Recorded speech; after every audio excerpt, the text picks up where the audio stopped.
Bonjour à toutes et à tous. Le gouvernement de François Bayrou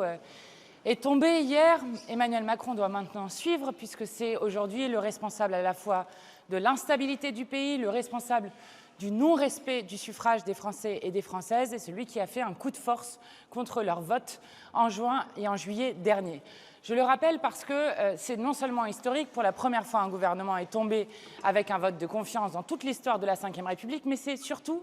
la première fois dans toute l'histoire de la Ve République qu'un gouvernement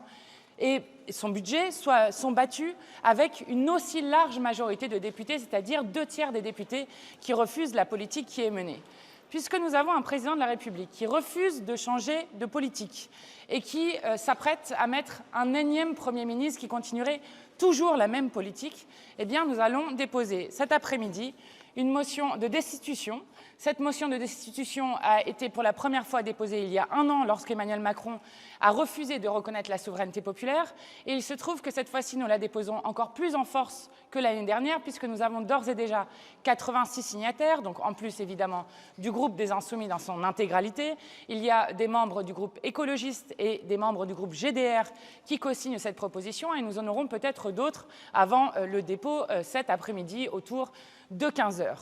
Je remarque que d'ores et déjà, contrairement à la dernière fois, nous avons nombre de responsables politiques qui appellent eux aussi à la démission ou à la destitution du président de la République. Nous lui laissons le choix. Je note que, par exemple,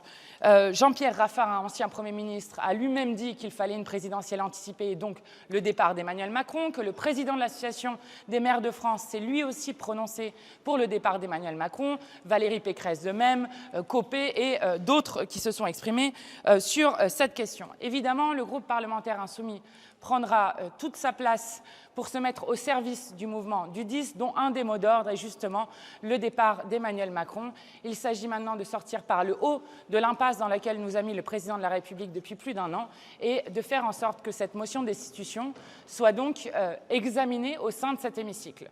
Je rappelle qu'il y a un an, si nous n'avions pas pu examiner en hémicycle la motion de destitution, c'est parce que Marine Le Pen s'y était opposée au moment de la conférence des présidents. Et donc, nous demandons une première chose, que Yaël Braun-Pivet, comme je l'ai demandé ce matin à la conférence qui avait lieu avec elle, avec les présidents de groupe, réunisse le bureau pour juger rapidement de la recevabilité de cette proposition et qu'ensuite, chacun et chacune puisse interpeller ses parlementaires pour faire en sorte qu'ils votent en faveur de la destitution. Je vous ferai juste remarquer pour terminer que hier, il y avait 2/3 des parlementaires pour rejeter la politique macroniste et qu'il faut exactement là aussi 2/3 des parlementaires pour pouvoir faire adopter une motion de destitution du président de la République, ce qui serait